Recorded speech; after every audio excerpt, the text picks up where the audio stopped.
রাজধানীর যাত্রাবাড়ি চৌরাস্তার প্রতিদিনের চিত্র এটি। পারাপারের ব্যবস্থা নেই, জীবনের ঝুঁকি নিয়ে রাস্তা পার হচ্ছে পথচারীরা। ভিতরে এক ধরনের ভয় কাজ করে যে কখন কি হয়ে যায় এটা তো কেউ জানে না, বাট আমাদের এক হিসাবে অনেক প্রবলেম ফেস করতে হয়। এখন তো আমরা জীবনের ঝুঁকি নিয়ে ছাড়া তো আর কোনো উপায় নেই।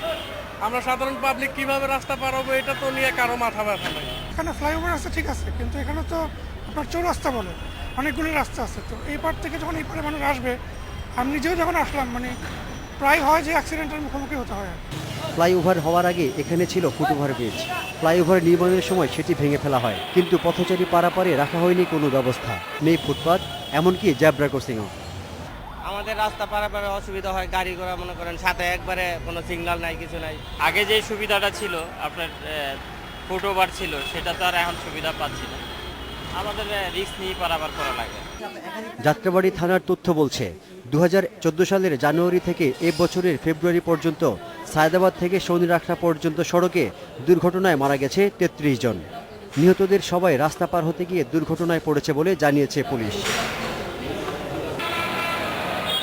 ফ্লাইওভার করার সময় পথচারী পারাপারের বিষয়টি চিন্তা করা হয়নি বলে জানিয়েছে ডিসিসি।